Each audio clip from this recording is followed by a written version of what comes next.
to Sharon, General Secretary of Unite the Union. Thank you everybody, friends. I'm proud to be here again in Durham, in the heart of the industrial north, in the coalface of the first industrial revolution.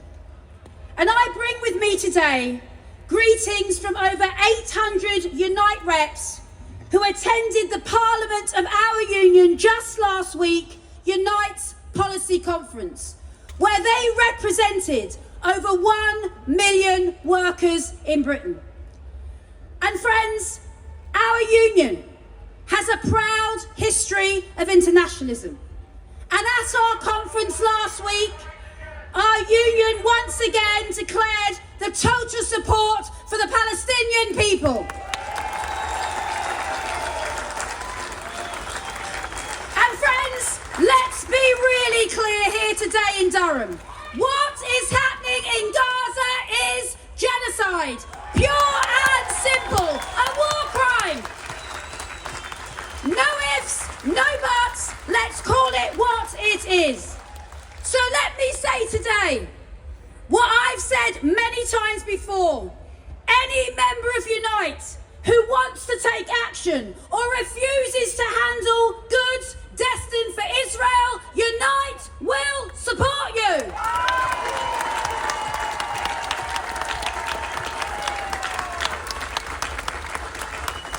And friends, make no mistake, Labour needs to keep its manifesto promises and recognise a Palestinian state now. What are they waiting for?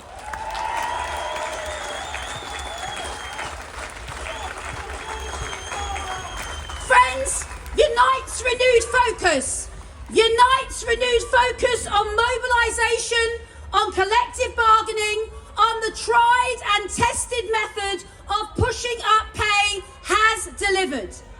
And today, as we are here, gathered together in Durham, there are thousands and thousands of Unite members out there on dispute up and down the country. From the Birmingham bin workers and Veolia here today. So friends, let's say to striking workers as we sit here, solidarity to you. Friends, striking workers, they are the vanguard of our movement. In so many ways, they define our movement. So let's together hold our heads up high here in Durham. Let's proud to be union and say to every single striking worker here and around the world is our picket line. We stand with you. Victory to the strikes. Solidarity.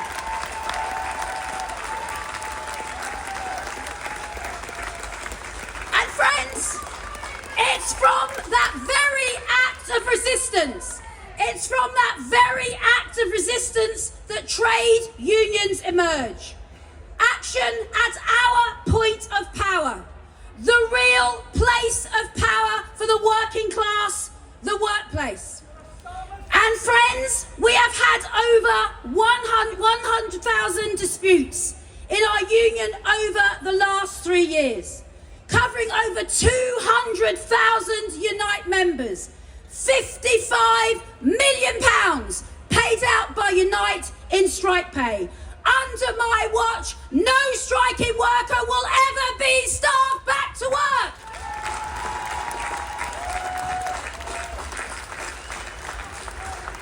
And friends, look at those workers in Birmingham City Council, those men and women taking part and taking on not just their council, but also government-backed commissioners who are blocking the deal for these workers.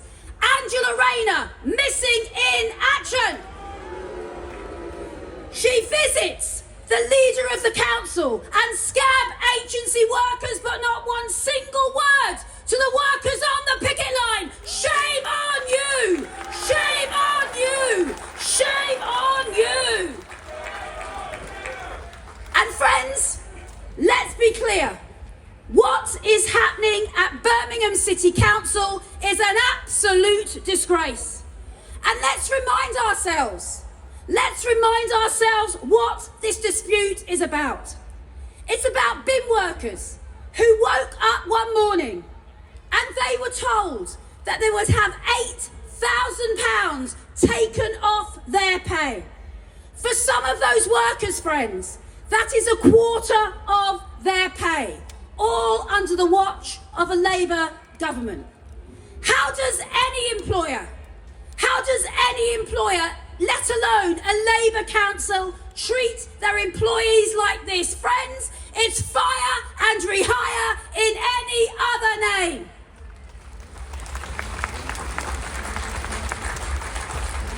And friends, some in Labour have said to me, some in the government have said to me, why are you attacking a Labour council? Why are you attacking a Labour government? And I say to them very clearly, because they are attacking workers.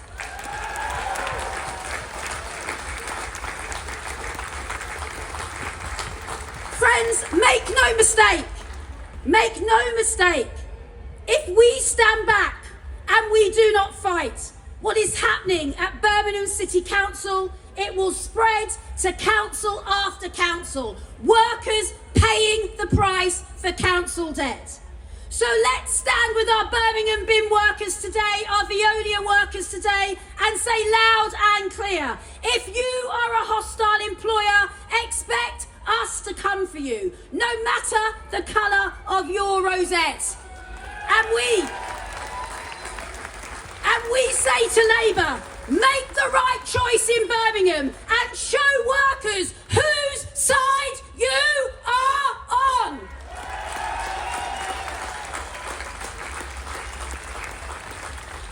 Friends, people do not understand the choices Labour are making. I do not understand how a Labour government could have cut the winter fuel allowance for pensioners, cut benefits for the disabled, and leave the super rich totally untouched.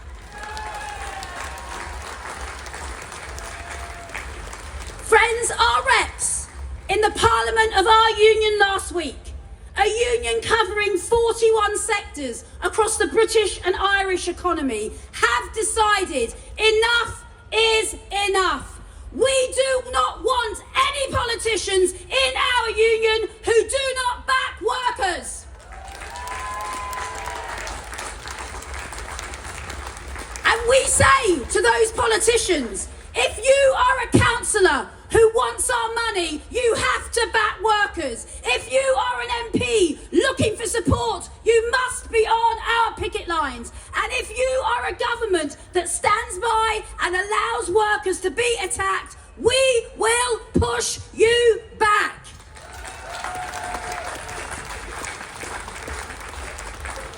Friends, when the Labour government continues to put their fingers in their ears and abandon working class communities, don't be surprised. Don't be surprised when you do that Unite reps have voted to review our relationship with Labour. It will be Unite members that decide. I cannot believe that they are surprised. When they abandon working class communities, what do they expect workers to do? And if we leave, we will forge a near vehicle for our class, a strong independent workers' union, a union that follows its own path, an authentic voice for the working class of the working class. And friends, most of all, a union that understands that left politics without industrial organisation is a cause without a class. So friends, this is our mission. This is our moment. This is our moment. Let's lift up our heads as well as our banners. Be proud to be union. And let's prepare our class for the fights to come. See you on the picket line. Solidarity.